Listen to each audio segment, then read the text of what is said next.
Hi, welcome back to Dhruthisri vlogs. ఈరోజు వ్లాగ్లో మనం ఈజీగా సింపుల్గా తక్కువ ఇంగ్రీడియంట్స్తో మష్రూమ్ మసాలా కర్రీ ఎలా రెడీ చేసుకోవాలో చూసుకుందాం.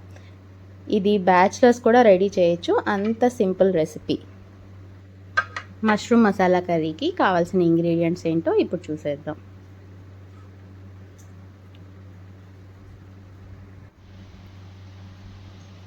మష్రూమ్స్ అండి, ఇక్కడ నేను చిన్న మష్రూమ్స్ని కడిగి పీసెస్గా కట్ చేసి రెడీగా పెట్టుకున్నాను. ఒక పెద్ద సైజ్ ఆనియన్ని చిన్న పీసెస్ చేసి పెట్టుకున్నాను. జింజర్ గార్లిక్ చిన్న పీసెస్, ఇవి కూడా గరం మసాలా, కారం, ఉప్పు, పసుపు, ఆయిల్ కూడా తీసుకోవాలండి. ఒక 4 స్పూన్స్ ఆయిల్ అయితే సరిపోతుంది. ముందుగా స్టవ్ ఆన్ చేసి కళాయి పెట్టుకొని ఒక 4 స్పూన్స్ ఆయిల్ని వేసుకున్నానండి. ఆయిల్ కొంచెం వేడైన తర్వాత జింజర్ గార్లిక్ చిన్నగా కట్ చేసుకున్న పీసెస్ ఉన్నాయి కదా, అవి కూడా వేసేసి ఫ్రై చేసుకోవాలి పచ్చి వాసన పోయే వరకు. జింజర్ గార్లిక్ అండి, ఇది చిన్న పీసెస్ అయినా వేసుకోవచ్చు, లేదంటే కచ్చా పచ్చాగా అయినా మనం దంచుకోవచ్చు అండి. నేను ఇక్కడ చాలా చిన్నగా చాప్ చేసి పెట్టుకున్నాను. ఇవి ఫ్రై చేసుకోవాలి.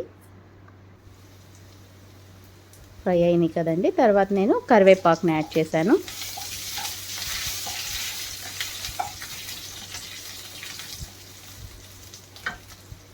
ఇందులో ఆనియన్స్ అండి, ఒక పెద్ద ఆనియన్ని చిన్న పీసెస్ చేసి పెట్టుకున్నాను, అది వేసి దాంట్లో కొంచెం సాల్ట్ యాడ్ చేశానండి. ఇది అందరికీ తెలిసిందే కదా, ఆనియన్లో సాల్ట్ వేయటం వల్ల ఆయిల్లో ఉన్న వాటర్ రిలీజ్ అయ్యి ఆయిల్ చాలా ఫాస్ట్గా కుక్ అయిపోతాయి.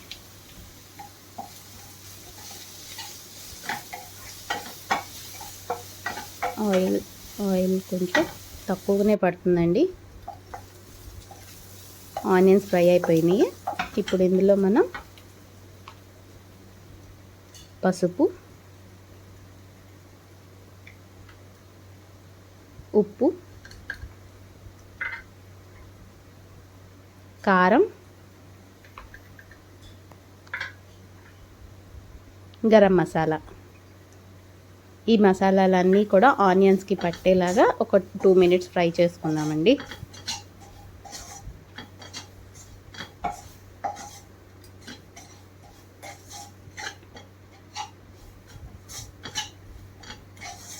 ఈ మసాలా అంతా ఆనియన్కి పట్టేసింది కదా, ఇప్పుడు మనం దీంట్లో ముందుగా కట్ చేసి పెట్టుకున్న మష్రూమ్స్ని యాడ్ చేసుకోవాలి. ఈ కర్రీలో మనం ఎటువంటి వాటర్ని యాడ్ చేసే అవసరం ఉండదండి. మష్రూమ్స్లో నుంచి ఆటోమేటిక్గా వాటర్ రిలీజ్ అవుతుంది. ఆనియన్స్ మసాలా ఈ మష్రూమ్కి బాగా పట్టేలాగా ఒకసారి కలిపేసుకొని మూత పెట్టి 2 మినిట్స్కి ఒకసారి మూత ఓపెన్ చేసి చూస్తూ కలుపుకుంటూ ఉండాలండి. మష్రూమ్స్ చాలా ఫాస్ట్గా మగ్గిపోతాయి. ఎక్కువ ఉడికించకూడదు, ఉడికిస్తే అవి రబ్బర్ లాగా అయిపోతాయి. 5 to 7 మినిట్స్లో ఉడికిపోతాయి మష్రూమ్స్. ఇప్పుడు మూత పెట్టేసుకొని ఒక 2-3 మినిట్స్ అలా వదిలేద్దాం.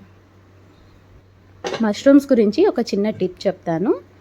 మనకి ఇప్పుడు డి విటమిన్ డెఫిషియన్సీ చాలామందికి ఉంటుంది కదా, అది మష్రూమ్ నుంచి మనం తెచ్చుకోవచ్చు. ఎలాగంటే మష్రూమ్స్ని ఎండలో పెట్టేసుకొని డ్రై చేసుకోవాలి. అవి డ్రై చేయటం వల్ల మన బాడీ అయితే ఎండలో ఉన్నప్పుడు డి విటమిన్ని సోక్ చేసుకుంటుందో సేమ్ అదే క్వాలిటీ మష్రూమ్కి కూడా ఉంటుంది. మనం సన్ డ్రై చేయటం వల్ల డి విటమిన్ని అవి అబ్జార్బ్ చేసుకొని ఉంటాయి. ఈ సన్ డ్రై చేసిన పీసెస్ని మనం ఒక జార్లో పెట్టి స్టోర్ చేసుకొని డైలీ మనం కుక్ చేసుకుంటాం కదా కర్రీస్, ఆ కర్రీస్తో పాటు వెజిటబుల్స్తో పాటు ఇవి కూడా ఒక 4-5 పీసెస్ని యాడ్ చేయటం వల్ల మనకి డి విటమిన్ అందుతుందండి. మూత ఒకసారి ఓపెన్ చేసి చూద్దాం ఎలా ఉందో. చూసారు కదా, వాటర్ చాలా వచ్చేసిందండి. మనం ఒక్క డ్రాప్ కూడా వాటర్ వేయలేదు, చక్కగా వాటర్ వచ్చేసింది. ఒకసారి కలిపేసుకొని చూద్దాం. ఆయిల్ పైకి కనిపిస్తుంది కదండి, సరిపోతుంది ఇంకా కుక్ అవటం. ఇందులో మనం కొత్తిమీరని కూడా యాడ్ చేసి మూత పెట్టి ఇంకొక 2 మినిట్స్ సిమ్లో పెట్టి వదిలేద్దాం. అలాగా ఈ కర్రీ రైస్ ఐటమ్స్లోకి, చపాతీ, పరోటా అన్నిట్లోకి పర్ఫెక్ట్గా మ్యాచ్ అవుతుంది. చాలా టేస్టీగా ఉంటుంది. చాలా తక్కువ ఇంగ్రీడియంట్స్ కూడా సింపుల్గా చేసేసుకోవచ్చు ఇంట్లో. ఒక ఆనియన్, మష్రూమ్ ఉంటే సరిపోతుంది. అంతేకాదు టేస్ట్ కూడా చాలా బాగుంటుంది. మీరు కూడా ఒకసారి ఇంట్లో ట్రై చేసి రెసిపీ ఎలా కుదిరిందో నాకు కామెంట్ సెక్షన్లో చెప్పండి. అంతేకాదు నా వీడియోని కొత్తగా చూస్తున్న వాళ్ళు ఎవరైనా ఉంటే ప్లీజ్ సబ్స్క్రైబ్ చేసుకొని బెల్ ఐకాన్ని యాక్టివేట్ చేసుకోండి. లైక్ చేయటం మాత్రం మర్చిపోకండి. ఇంతేనండి, రెడీ అయిపోయిందండి. ఇప్పుడు ఈ కర్రీని మనం ఒక సర్వింగ్ బౌల్లో తీసుకొని సర్వ్ చేసేసుకుందాం.